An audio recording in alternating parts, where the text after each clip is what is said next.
What's up, you guys? Welcome back to another episode of Bogan, our podcast, where we talk about anything and everything from a faith-based perspective. Now, guys, we are so appreciative. We're so grateful towards the fact that you are on here, watching on YouTube, listening on Spotify, listening on Apple Podcasts, whatever the case may be.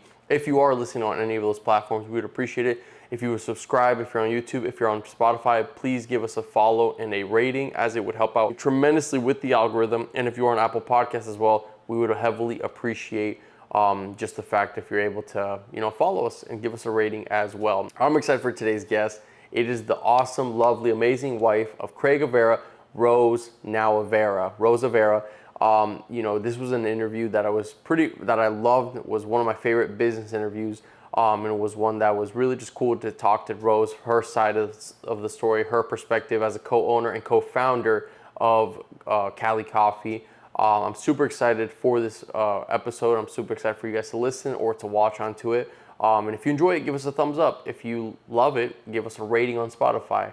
And last but not least, follow us on Bogan Ever Podcast. Go follow us. Go check us out on Instagram, on TikTok, all that good stuff. But I hope you guys appreciate and love this interview. Take care and enjoy. Rose White, soon to be Avera, thank you so much for doing this. So I asked your husband, I asked all my guests this question. What is something you would say to your 18-year-old self? Oof, man. I know it's a heavy question. Yeah. That's such a good question. I would say to my 18-year-old self I would say that what I think about all the time, I would say to not care what people think, for one, because everyone is like fighting the same battle. So one thing I've learned for sure through Cali is that whether someone's like some super rich CEO or they're working, I don't know, any other job in the world, we're all the same. Like the more I'm around people, I realize that we're all insecure and we're all worried and we're all stressed and we're just all human. And so I think when you're 18, you're just like, you kind of idolize people, and some people like scare you, and maybe you don't go for certain opportunities because you don't think you're good enough. And I think when you realize that like we're all on the same level, then you become a little more confident. And I think that's what I've gained over the past, now I'm 31, so whatever many years that is. Wow. Yeah. That's so I would awesome. say just like be confident, really. Yeah. It's, I guess all of what I just said just boils down to confidence and just being confident in yourself. Love that. Yeah. That's awesome. So what was your upbringing like that led up to that sense of confidence in this case, right? Yeah, I was so lucky. I have the best parents ever. I grew up in Pennsylvania. My dad's a lawyer. My mom was a stay-at-home mom, which now that I'm a mom, that's the hardest job in the world. You don't, when you're a kid, you don't realize, you're just like, whatever, that's my mom. Yeah. But, we had dinner on the table she made dinner for us every single night. And my parents were just super supportive. I had 2 older brothers, and we weren't like super rich, but we were well off. And when you're a kid, you don't realize that either. Yeah. So like now I'm like, man, I was so blessed growing up, that I just didn't even realize. So much support. My dad said he was proud of me for like pouring like my milk in. Good job, bud. I'm so proud of you. Like everything. He was like overly supportive. Wow. And then I went to Penn State for a couple years and then transferred to USC. And I was like, man, if I get in, I applied to USC. I was like, if I get in, I'm going to do it. I'm going to go. And like I said, my parents were just like, holy crap, you're going to go to, California from Pennsylvania. Could you pick anywhere further? But again, they were just so supportive. So really good childhood. Yeah. Wow. That's awesome. So, Craig has been in the industry since he was 16. Did you have any experience with coffee at all prior to this business? No, I didn't even drink coffee until I was like 20, until we decided we wanted to do Cali Coffee. Yeah. So until I was 25. No, I didn't drink coffee Wow. or work in it at all, because I lived in the East Coast where it didn't exist yet. So he's from the Pacific Northwest. He grew up with it. He grew up with Dutch Brothers, all these concepts. Yeah. And over here we have Dunkin' and Starbucks. So I got like the little strawberry frappes at Starbucks, but I didn't drink coffee yet. And then I was obsessed with fitness. So all of my jobs, I made up little workouts for my friends. I was a trainer at gyms, but that was like what I did. Yeah. Studied kinesiology at Penn State, and then I transferred to USC for exercise science. So I never dabbled in that world, but I was always in front of people, coaching and just like interacting with people. So that's really what helped me be good at this, because even though like we're a coffee shop, I'm sure Craig said we're in the people business, and that's what was important. So yeah, I gained those skills from that. So when Craig introduced this idea to you of Cali Coffee, what was your immediate reaction? Were you like, dude, this is crazy? or no, I'm all in, or let me think about it, or whatever, you know, because I'm sure, like, you know, you guys are, like you said, you're about to be married and stuff, but when someone has this idea, usually it's either no way, this is crazy, this is risky, or it's no, I'm all in with you. What was your reaction? All in with you. I was obsessed with him. We'd only been dating for like 3 months. He told me, And I was like, and he exudes just like passion. He's like, it's like he's like energized, right? So when he says like, I want to do this, I'm going to do this, you just believe it, you know? And I was like, oh my God, that's amazing. I enjoyed coaching. I like fitness. I love it all, but I was like, I'm not tied to this, and I can't see myself doing this forever anyway. So I was like, all right, let me go to Oregon with you and just learn about it, because I didn't quite understand what he was even talking about. I'd never, because in California there are similar things, but not in LA where we were. Okay. So I moved to Oregon with him in his little hometown, and then I saw it. I saw this like cult following for this tiny little coffee shop, and I was like, okay, I get what he's saying, because you have to see it really. Someone can talk about it, but just like with Cali, like all these investors and people that want to like have a piece of Cali, I guess, until they actually come here, they really don't understand it. So yeah. Wow. And you know, outside of this, because obviously you guys have a big thing going on. It's beautiful and it's admirable what you guys have done. Do you guys do anything outside of Cali Coffee in terms of real estate investing, even trading stocks, you know, some small stuff like that? Anything at all outside, or is Cali like your only baby? Cali is 100% it, and I think this is the first year that we started to think like, man, like what if we could own the real estate one day? Because that is really the next play. Like you get to a certain point, and then like McDonald's, they say is a real estate business. Right? So I think now we're like, man, that would be really cool if we could own the real estate, but it's always for Cali. It's never just like, you know, buy a random house and flip it for fun. It's always associated with Cali. So, and that's definitely another thing that sets us apart is we are like all in. We have a lot of other friends that are entrepreneurs or just know other business owners, and they're able to, you know, have their hands in a bunch of different things, and I think that's awesome. But we are just like 100% eat, sleep, breathe Cali all the way. So what do you think about the concept of, because I'm like that, but with stocks. So I trade in the stock market. Obviously I do other stuff, but my main focus is the stock market. So like with you guys, right? A lot of people are like, oh, don't put all your eggs in one basket, you know, the whole saying. And I honestly don't agree with that. I think if you are specialized in one area, I think you should put your eggs in one basket. What's your opinion on that in terms of like, do you see the side of the coin where it's like, oh, maybe we shouldn't have everything all in, or do you see the vision as well where it's like, no, this is sustainable, only Cali Coffee? What's your opinion and your view on that? I think that, and it's funny because someone yesterday said to me like, what would have been plan B? And I was like, we don't have a plan B, it's plan A. I mean, I think if you really believe in something, then go all in for it, you know? All of our efforts, all of our money, everything goes into this because there is no plan B because we believe in it so much. So, I love that. And you know what else I love too that shocked me, because most business owners, they're like, no, let's get into debt and this will pay back or whatever. He told me you guys have zero debt on the business. That is amazing. Insane. I know we just paid it off this past year, again, to my parents who, you know, helped us out with that first one. And so we own 100%, we have zero debt, so we're so proud of that. I hope you guys are, because that is a rare commodity, that's a rare thing. Because listen, I understand the perspective of getting into debt, but at the same time, it's like the risk that comes along with it, as well as like if you're making $10,000 a month, those 10 G's aren't always going to the bank account. You have to pay back the debt, the loan, whatever, right? 100% in, no debt, no borrowed money, right? And so that I just can't wrap my head around that, because you guys, that's a rare like commodity. If Dave Ramsey were here, he would hug you guys and applaud you guys. Because I do love Dave Ramsey. I don't agree with all of his philosophy and all of his concepts, but like I do agree with the debt part on a business, you know, scale as well as personal. And so zero debt, applaud to you guys, right? And so in the change of subject towards that, right?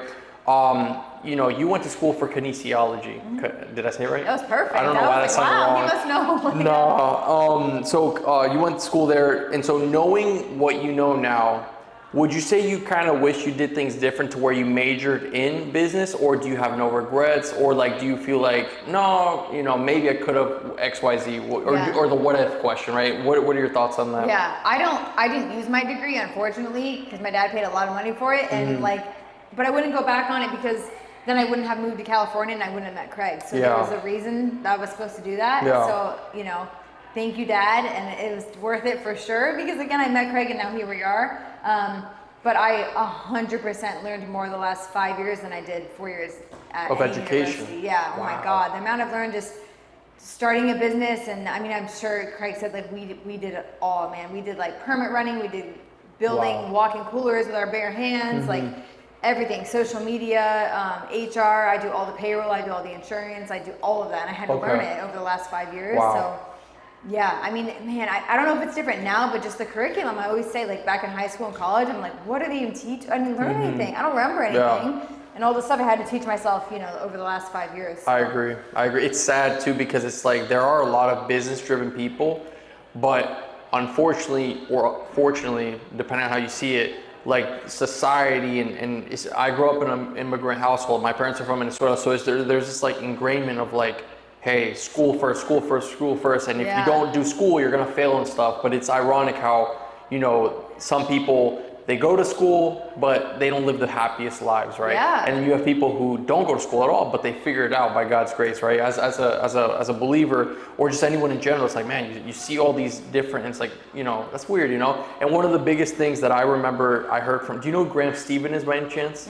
So he's a finance YouTube guy. Nice. Something that he said that really stuck with me was like, never take advice from someone you wouldn't want to trade places with, right? Oh man. So amazing. it's like, and that stuck with me because it's like, man, like he's right. Like, why would you take advice from the person who XYZ? I think there are certain circumstances, like when you're an athlete, right? I'm sure can relate to this. Like, of course, there are people who don't play the sport, but they can teach it very well, right? But I think a big example in business is, hey, this person just made $1 million, or they got $1 million business. What can I take from this in terms of advice, knowledge, whatever, right? Yeah. And so when you think about that, you're just like, man, like I want to do it, right? So did you guys have like any people to talk to, or was it literally just you and Craig figuring out the business by yourselves? Yeah, in the beginning it was like we didn't have a whole lot of mentors, like, or people in our life that were doing what we were doing. Now we do. Along the way, we met amazing business owners, like the owner of Blueprint Cookies is one of our best friends, the owner of Belay, that started Belay. He's been super helpful, just kind of picking his brain. And the owner of Belay. Yeah, you've been there. It's amazing. Yes, I know exactly. Okay, that's crazy. So he's been awesome, just kind of helping us, like, hey, these are the mistakes I made. Don't do this. This is what I recommend.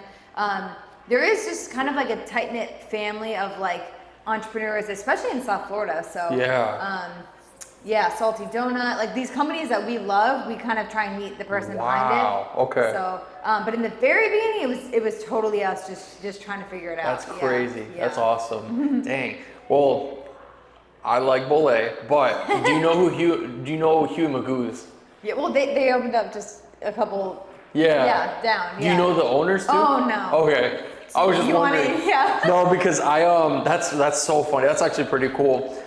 In terms of networking and stuff. Yeah. And so speaking of which, so you guys now do like franchise applicants, right? We did. Okay, yeah, we opened franchising, I want to say 2 years ago. Wow. We probably got, man, the first week we got over 300 applications. It was insane. 300. We had one post on Instagram now accepting franchisees or whatever. And yeah, hundreds of applications came in. We signed on 6 different people. And then at this point, we're kind of shutting it off and we're just going to grow corporately. So gotcha. Now that we have the means to, we're going to just continue corporately and then obviously honor all of the franchisees and all the locations they signed on for. Wow. And are they all in Florida? Yep, everything's in Florida. Okay. Yeah. We've always like spitball, you know, what if we went to just like Georgia or you know, Carolinas or whatever, just tried it out. It sucks because it's so expensive down here. So if we were to go somewhere else, we get land for half the cost, you know, all this stuff, construction. Permitting is easier, you don't have to deal with hurricane, like all that stuff. But then we're like, man, but then now you're stretching all your resources and your suppliers, how do we get them there, all that. So now we're very just like, stay in Florida. Craig always says, I want to be Florida famous, just keep it here. Yeah, he said the concept and he broke it down, kind of like how for us Floridians, we don't have an In-N-Out, so there's that hype and that stuff. He was saying the same thing, the same vision for Cali, at least for Florida, to be like Florida famous and well known. And that's very smart because it creates not only the experience because of your amazing team and you guys and stuff, but it also, it's almost like this nostalgia thing of like, man, like Cali Coffee, it's rare because we don't have it maybe on the East Coast. Yeah, you have to go to Florida to get it. Yeah, so when that's you go the to the smart. West Coast, In-N-Out is like such a thing. That's awesome. And so, you know, back when you guys were accepting applications, right? What are the prerequisites? So as an instance, Chick-fil-A, apparently Chick-fil-A now recently, they do this thing where like you have to be in college to own a franchise or like a store. Actively in college? No, like you have to have had an college. education or something. It's That's some so funny. crazy thing. Yeah. Or, you know, also you had to have worked like 5 or 6 years, right? Do you guys have any prerequisites to that degree or any specific prerequisites? Does it have to be a family friend or can it be a stranger with a good notoriety? What was that like for you guys? It was, for us, it's all like personality and heart, honestly. Like, so part of the application is you have to submit a video. Yeah. And like, we know within, with applicants for employees, they also submit a video. We know right away personality-wise for them. So it's similar with a franchisee. The personality is huge and just like kind of the heart and passion, you can feel it when they're talking. Yeah. But then more so with them, they do have to have somewhat background in business or just like something behind them, I would say, for a franchisee. Yeah. Like our Stewart franchisees, Jeff, he managed Cheesecake Factory for like 10 something years. Wow. And so one of the busiest ones in Florida. So that to us, we were like, okay, that's amazing experience. But it doesn't necessarily have to be the restaurant business. That's just a plus. Nothing specific though. You kind of just know, man. We when we meet someone, we're just like, they have that Cali vibe, or they don't. Yeah. So, because someone could have, 10 years of experience in the restaurant business, but it's just like talking to like the wall, And so we don't want that. We want people that we want to go get, a beer with, hang out with. That's what we want as our franchisees. So. That's awesome. Yeah. And so, would you guys ever sell, like for instance, I go to Target sometimes and Starbucks sells like packaged coffee from. Sorry, I had a brain fart right there for a second. Like, like a to-go. Like it's like in glass and stuff. Would you guys ever do something like have your own product line outside of here? You know what I mean? Like whether that or the, coffee beans or stuff like that. What would you ever do that? Yeah, we consider it for sure. Like a canned, like the Beverleys are most popular drink. Like a canned Beverly at Publix would be sick to see it. It's just not like at the forefront of what we want to do. We have so many goals. We're like, oh, that'd be sick one day, but it's so expensive. It would take a lot of effort. So we're always like, down the line, we would love to do X, Y, Z, but right now, what do we need to focus on? Like, what do we want to immediately accomplish in the next 3, 6, 9 months? So, but one day would be sick. That's good. And so, what would it take for you to then extend the brand to where you are now not just building these locations, but you're actually like starting a product line? Would you have to hit a certain like revenue point, or would you have to have a certain amount of locations opened up? What would that look like for you and Craig, if you ever thought about it? I know, it's a good question. Definitely, we're kind of right now waiting on like an investor to come in, one that we really trust and like agree on, to kind of infuse some cash so that we Kevin O'Leary, no, I'm just kidding. So that we can really grow. Yeah. And also so that we can start to hire people under our HQ team, because right now it's Craig and I, and then our amazing managers. Yeah. But we're wearing all the hats, and we need to start hiring people. Wow. And so once we do that, and then we have some other money to play with, it definitely takes more money, I guess, to do that. So we started our own energy drink line, and that was worth it because we were spending so much money on Red Bull at the time. Wow. So to switch to our own energy drink and use it in the shop, that made a lot of sense. But like this Cali in like a can at like Publix or Walmart is sick. It's just like, man, it would take. I feel like once we're at like 50 stores and we're just kind of have that like play money. Okay, let's get creative. What can we do now? That's when. Yeah. So what you kind of just answered the question, but because I was expecting more people, what does your team look like? Obviously, you and Craig are at the head. Yeah. Do you guys have marketing people? Do you have location managers? Do you have a hiring manager or an HR or whatever? Like, what is your team? Yeah, it is Craig and I, and that's it. And Rain is the boss now, our daughter. I feel like she runs the ship at 3 months old. But no, it's Craig and myself, and then we have 6 managers that have been our core like management team for the last like 4 years. Wow. And that's it. So I do all the HR, I do the payroll. Like I said, I do insurance. Wow. I do like any kind of onboarding stuff. And then I do a lot of the Instagram, social media stuff. And then Craig is like the mastermind of behind it all with the marketing, the branding. And then another huge role that he has taken on is just like site development, site selection, if you give him a site in Miami, he can like plug in a little 1,200 square foot Cali Coffee, give you the floor plan, like Wow. he's done all that. So Yeah. right now we're literally doing it all, and we know that, okay, like we can't keep doing it all ourselves. But it's tricky because it costs like $100,000 to bring the next person Yeah. on. So it's like, well, can we still right now? Yeah. Yeah, but we're kind of waiting until we really want to hire that next person. And I think the other day we were talking and Craig said, man, like a project manager to manage these sites in like Tampa. Now that we're spreading out, now that we're not in Broward County, like Yeah. that's the next goal, is to hire a really good project manager to oversee construction Yeah. in these different areas. Yeah. So do you, first of all, do you guys like rent or own the buildings, the actual like spots or locations that you have opened up right now? We don't, they're all a little bit different. So we own, I mean, we built and own all of the locations, but we don't own any of the land. So like Okay. Hollywood, we built the building, but we're leasing the land. Yeah. We can't move the building. So it's like not ideal. Got Obviously it, you would got it. rather own the land that your building's Yeah. on.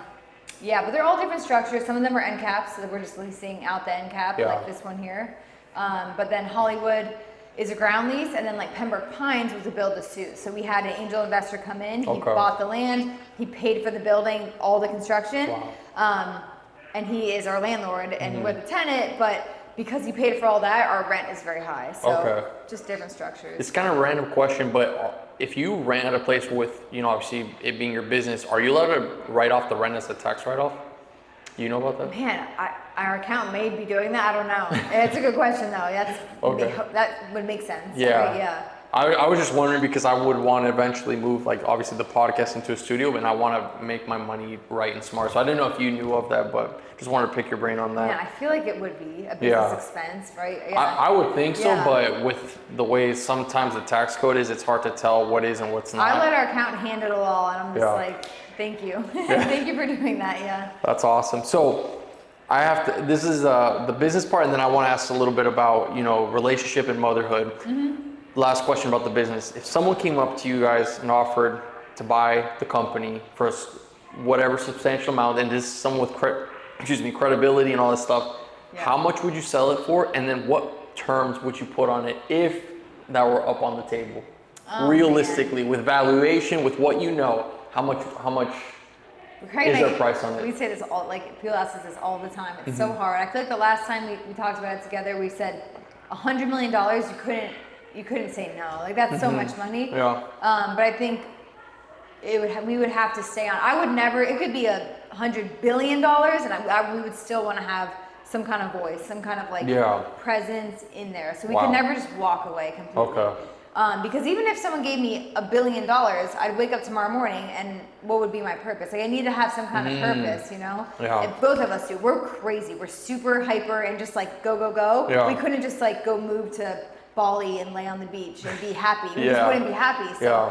we are happy working. And so, man, I guess 100 mil sounds cool, but Yeah. we'd still want to be a part of it in some way. In some way. Dang, yeah. that's pretty cool. That's awesome. So let's talk about relationship and motherhood. So what was your perspective when you first met Craig? Was it, because I know most of the time it's the woman at first is like, no, that guy's weird, or I don't want to date him or Yeah. anything. Was it love at first sight, or did it take Craig some convincing? Like what was No, your love view? at first sight. I'd say Wow. it to everyone. He just is like, he's like the world to me. He's everything because he's so special. I just Yeah. think he really is a really special, unique person. And I was just like head over heels, man, from day one. Yeah, That's awesome. I went to USC, then looked up this CrossFit gym that he was coaching at because did you guys watch The Biggest Loser growing up? It's like an I've heard of it, show. but I didn't. I was a kid. Oh, I was like 2 or 3 years so Bob old. Harper was the trainer, and I Yeah. just thought he was the coolest thing ever. And so I like creepy stalker looked up where does Bob Harper work out, and it was this gym. Yeah. And so when I moved to LA, I joined the gym and met Craig there, and his energy is just contagious. I was all about Wow. it, so loved him right away, and that was like 9 years ago. So yeah. That's awesome. So what were some things, if you had any, right? What were some things as a woman that you were, I'm sure, dating or wanted to date? Like, what were some things you weren't willing to compromise at the time? Like in terms of maybe like non-negotiables or something, if you had any. I didn't have a whole lot. I just graduated college and I was with someone previously since I was 13. So I had to have one really long relationship. Yeah. And I think then I was ready to just like live life, and just not be such a goody two shoes, because I was my whole life, and I just wanted to like be with someone, like be open-minded, and he's crazy. I feel like you can't really tie him down. So I think the reason we work is because that's what I love about him, and, and I'm like, I know you need to kind of be you're a wild horse, and I'm here to support it. So nothing I can really think of. I think being with someone like him, it does take a lot of confidence from me and security, because he's like just super charismatic and kind of crazy, and so I'm very opposite. I'm kind of like a little hermit, but you know, we work in that way. So and I'm never one to tell him like, you know, don't do that, or that's you know, that's too crazy, or you slow down a little bit, or you know, I try and kind of say, okay, if he has like some grand idea for Cali that maybe I'm a little bit timid about, then I'll be like, okay, let's like really think about this. Like, what are the pros and cons? Like, are we sure we want to do this? But I think something I've learned with someone like Craig is the last thing you want to do is just like, can I swear? I don't want to say. Go ahead, we'll it's just blur it like out. shit on their idea. If someone gives you an idea, the worst thing you can do is like, well, why is that? No, that's bad. Don't do that. And especially for someone like him, because he's so fired up and he's so passionate about it, then if he shares that with you and you're just like, no. It's just the worst. And so I've really learned to be like, okay, even if right away my heart says like no, I'd be like, okay, let's talk about like, why do you want to do this? And then, you know, just have the honest conversation. I think you got to support someone like that. Yeah, absolutely. Man, I have so many other great questions, but we got to wrap up soon. You 5%? No worries. Oh, but it doesn't have a percentage? Dang, okay. All right. Well, I guess we'll wrap up with this last question. So as a partner in life or business, what is one thing? I asked him this question about you, and so you have to answer it too. As a partner in life or business, what is one thing Craig is better at than you? Taking chances and risk. 100%. Wow. You're more conservative in terms of like, and he's just a risk taker, man. He goes all out, all in, always. Wow, that's awesome. Sweet. I'm so sorry we had to cut it short, but thank you so much for taking the time. Is there anything you want to plug or share out there? Social nothing I want to plug, website? Man, just follow us in Cali Coffee, and just that our employees are everything, and we could never do this without them. So I always have to say that. That's awesome. Well, thank you so much. I appreciate it.